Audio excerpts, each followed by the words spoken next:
So hi everyone, this is Aditya. So यार, आज हम बात करेंगे कंस्ट्रक्टर्स के बारे में। तो मतलब कंस्ट्रक्टर स्टार्ट करने से पहले हम एक नया टर्म पढ़ते हैं, दिस के बारे में।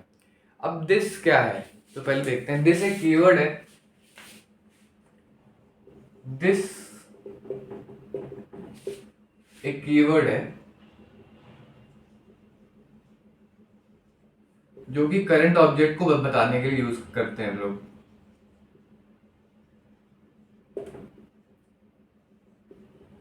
ठीक, करंट ऑब्जेक्ट के लिए हम लोग यूज करते हैं कि अब ये चीज अच्छे से तब क्लियर होगी जब हम लोग टाइप्स ऑफ कंस्ट्रक्टर्स पढ़ेंगे, तब ये दिस वाले कॉन्सेप्ट हमें क्लियर होगा। अभी आप इसको सिर्फ इतना समझो कि ये दिस वाला जो टर्म है, वो हमेशा उस क्लास के पर्टिकुलर ऑब्जेक्ट के लिए, उस पर्टिकुलर ऑब्जेक्ट को बताने के लिए हम लोग दिस कीवर्ड का यूज करते हैं। ठीक, तो अभी आप उसको ऐसे समझो। फिर अब स्टार्ट करते हैं कंस्ट्रक्टर्स। तो यार, कंस्ट्रक्टर्स क्या होते हैं? कंस्ट्रक्टर वो स्पेशल मेथड है। अब स्पेशल का यहाँ पर क्या मतलब, अभी वो भी समझेंगे कि जो वो स्पेशल मेथड है कि तब बनता है कंस्ट्रक्टर, एक तब क्रिएट होता है जब ऑब्जेक्ट को क्रिएट करना होता है। अब इसकी अगर हम डेफिनेशन की बात करें तो स्पेशल मेथड है, special method which is invoked at the time of object creation, at the time of object creation। ठीक, अब ऑब्जेक्ट क्रिएट कैसे अब ऑब्जेक्ट देख लेते हैं कि क्रिएट कैसे करते हैं। तो हमें पता ही है कि हमने, मान लीजिए, क्लास ली पेन, उस पेन नाम का हमने ऑब्जेक्ट बना दिया पी, और हमने फिर इसको ऐसे लिख दिया। अब यहाँ पर ये ऑब्जेक्ट है, ये कंस्ट्रक्टर है, ये है जिसके बारे में हम अभी पढ़ रहे हैं।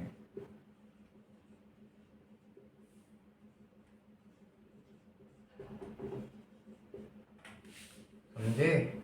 ये होता है कंस्ट्रक्टर। थोड़ी थोड़ी आएगा इस बात, बहुत ही समझ में, मतलब सिंपल है, कोई दिक्कत नहीं। अब यहाँ से आप एक चीज ऑब्जर्व करोगे कि, मतलब दो चीज ऑब्जर्व करोगे कि कंस्ट्रक्टर और क्लास का नाम ये दोनों सेम रहता है। पहली तो ये हो गई एक ऑब्जर्वेशन। दूसरी ऑब्जर्वेशन, इस कंस्ट्रक्टर का कोई भी रिटर्न टाइप नहीं है, नॉट इवन वर्ड, कोई भी रिटर्न टाइप नहीं है इसका। ये दो प्रॉपर्टीज हो गई इसकी कि कंस्ट्रक्टर का जो नाम होता है सेम होता है एज क्लास नेम।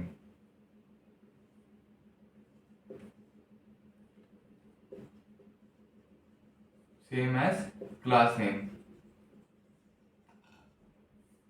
दूसरा, नो रिटर्न टाइप।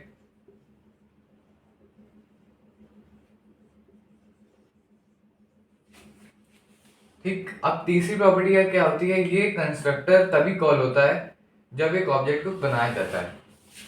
कॉल्ड मतलब एक ही बार कॉल होगा, कॉल एक ही बार होगा जब एक ऑब्जेक्ट को क्रिएट किया जाता है।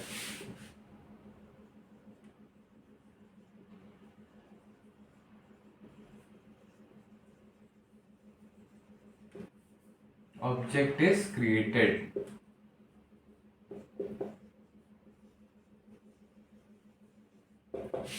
ठीक, ये हो गई तीन प्रॉपर्टी। अब चौथी प्रॉपर्टी होती है कि जो कंस्ट्रक्टर होता है उसकी जो मेमोरी लोकेशन होती है, जो मेमोरी को एलोकेट करने वाला पार्ट होता है, वो भी तभी होता है जब ऑब्जेक्ट को क्रिएट करना होता है। मतलब जब ऑब्जेक्ट क्रिएट होता है तभी कंस्ट्रक्टर को मेमोरी में स्पेस अलॉट करी जाती है कंप्यूटर के द्वारा। तो चौथी के बारे में लिख लेते हैं, चौथी प्रॉपर्टी के बारे में।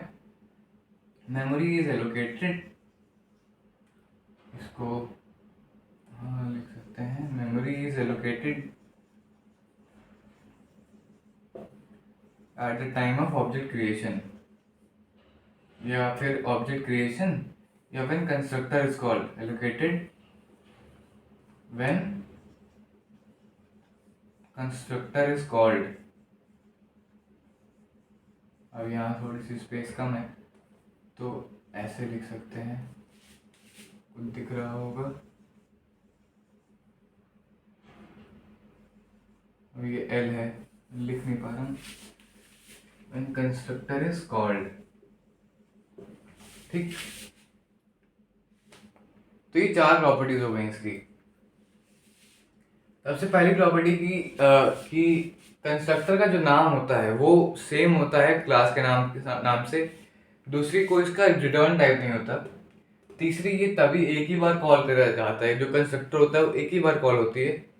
और चौथी प्रॉपर्टी, उसको जो मेमोरी एलोकेट हुई होती है वो तभी होती है जब ऑब्जेक्ट को क्रिएट किया जाता है, ठीक। तो ये 4 प्रॉपर्टीज हो गई, और हम लोगों ने अभी देख लिया कि कंस्ट्रक्टर्स क्या होते हैं, ठीक है।